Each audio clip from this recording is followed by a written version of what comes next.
बढ़ा दी गई है। कांग्रेस डेलीगेशन के मद्देनजर बैरिकेडिंग की गई है। तस्वीरें हम आपको दिखा रहे हैं। कांग्रेस का प्रतिनिधि मंडल नू पहुंचने की जानकारी सामने आ रही थी, ऐलान किया गया था, ये बताया गया था। लेकिन पहली बात तो ये कि प्रशासन इनकार कर चुका है।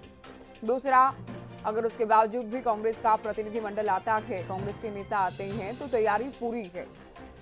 तो अभी तक कोई इजाजत नहीं दी गई है। नो एसपी को हमने आपको सुनाया, इनकार करते हुए नजर आ रहे हैं और उसके बाद भी इनकार के बाद भी अगर कांग्रेस नेता आते हैं तो सुरक्षा बढ़ाई गई है। चलिए, कांग्रेस विधायक राव दान सिंह हमारे साथ जुड़ गए हैं। राव साहब, अगला कदम क्या होगा? चूंकि नू प्रशासन इनकार कर चुका है कि मंजूरी नहीं दी जाती कांग्रेस डेलीगेशन को नू आने के।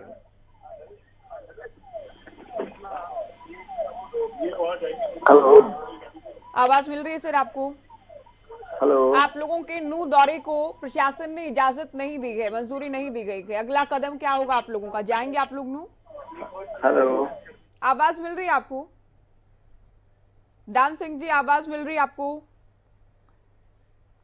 चलिए, एक बार फिर से हम जुड़ने का प्रयास करेंगे, क्योंकि हम कांग्रेस का पक्ष जानना चाहते हैं। बहुत जरूरी भी है, क्योंकि कांग्रेस ऐलान कर चुकी है, कांग्रेस तैयारी कर चुकी है, प्रशासन इनकार कर चुका है और प्रशासन भी तैयारी कर चुका है। अब कांग्रेस के ऐलान और प्रशासन के इनकार के बीच अगला कदम कांग्रेस का क्या होगा, ये देखना होगा। और बहुत बार आप देखते हैं इस तरह के जब भी हालात बनते हैं, विरोधी दलों के नेता जब भी दौरा करने की बात कहते हैं, जायजा लेने की बात कहते हैं, तो एहतियातन उनको इनकार किया जाता है।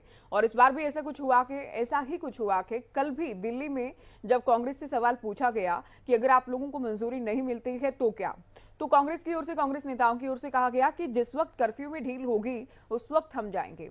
लेकिन अब देखिए, प्रशासन की तैयारी पूरी है। चप्पे चप्पे पर पुलिस का पहरा है। नू में एंटर होने वाले जो तमाम रास्ते हैं वहां पर पुलिस की तैनाती की गई है, बैरिकेड्स लगाए गए हैं और इनकार कर दिया गया है। धारा 144 का हवाला दे रहा है प्रशासन, साथ ही हालात का हवाला दिया जा रहा है। हालात सामान्य होने के बाद ही दौरा करें, ये भी सुझाव दिया गया है।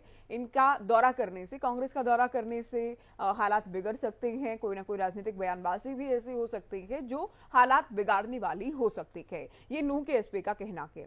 तो देखिए, अभी बैरिकेड्स लगाए गए हैं, नाकेबंदी का दौर जारी है, वाहनों की चेकिंग की जा रही है। कांग्रेस के नेता क्या पहुंचेंगे, अगर पहुंचे तो हालात क्या होंगे, या फिर कोई और कदम उठाया जाता है कि कोई और फैसला कांग्रेस की ओर से लिया जाता है, ये भी देखना होगा।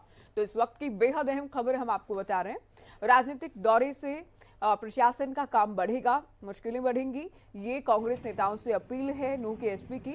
तो एसपी विजारनिया की ओर से कहा गया है कि कांग्रेस के नेता यहां दौरा ना करें, हालात सामान्य होने दें, उसके बाद दौरा कर लें। अगर कांग्रेस का डेलीगेशन आता है तो प्रशासन का काम ही बढ़ेगा। अगर कोई बयानबाजी भी इस तरह की राजनीतिक हो सकती है जो कि माहौल बिगाड़ सकती है, तो भी प्रशासन के लिए ही मुश्किलें होंगी। तो ये बड़ी खबर आपको बता रहे हैं। ये तस्वीरें आप देख रहे हैं। हालांकि 31 जुलाई से लेकर अब तक लगातार पुलिस की तैनाती है। धारा 144 लागू की गई है, कर्फ्यू लगाया गया है, इंटरनेट सेवाएं बंद की गई हैं, एसएमएस सेवाएं बंद की गई हैं, चप्पे चप्पे पर पुलिस का पहरा है और पैरामिलिट्री फोर्सेस बुलाई गई हैं।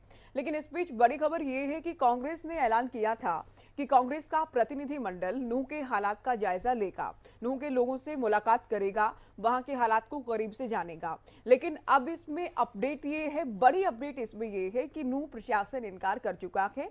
पहली बात ये कि इनकार किया गया है, दूसरा ये कि सुझाव दिया गया है कि हालात सामान्य होने के बाद ही आप दौरा करें, और तीसरी बड़ी बात ये कि इसके बावजूद भी अगर कांग्रेस के नेता आते हैं तो पुलिस की तैनाती बढ़ा दी गई है। तो देखिए, नूह में जैसे ही आप एंटर करते हैं, आप देख रहे होंगे नूह में पधारने पर आपका स्वागत है, आप ये बैनर देखेंगे और उसके ठीक पास बैरिकेडिंग की गई है, बैरिकेडिंग की गई है और बड़ी संख्या में पुलिस बल की तैनाती की गई है। तो रोकने की तैयारी पूरी है। पहले इनकार किया गया है और फिर रोकने को प्रशासन तैयार है। कांग्रेस से हम जानने का प्रयास कर रहे हैं, कांग्रेस नेताओं से हम जुड़ने का प्रयास कर रहे हैं कि अब कांग्रेस का अगला कदम क्या होगा, कांग्रेस का रुख क्या होगा। बहुत बार इस तरह के हालात आप देश भर में देखते हैं कि अगर कोई हिंसा होती है, खासतौर पर धार्मिक उन्माद होता है या किसी भी तरह से हालात बिगड़ती हैं, कानून व्यवस्था बिगड़ती है, क्षति पहुंचती है, तो विरोधी दलों के नेता जब भी ऐलान करते हैं, कोई भी पार्टी हो जिसमें कि हम दौरा करेंगे या पीड़ित परिवारों से मुलाकात करेंगे, तो अमूमन सरकार या प्रशासन की ओर से रोका जाता है, हालात का हवाला दिया जाता है। इस बार भी ठीक वैसा ही हुआ। जब हालात का हवाला दिया गया हो, धारा 144 का हवाला दिया गया है, इनकार कर दिया गया है, मंजूरी नहीं दी गई है। मंजूरी ना होने के बाद अब हरियाणा कांग्रेस क्या करने वाली है, ये देखना होगा क्या कांग्रेस नहीं जाएगी या जाएगी तो क्या आमने सामने की स्थिति बनेगी, ये भी देखना होगा। तो ये बड़ी खबर आपको नूह से बताएंगे।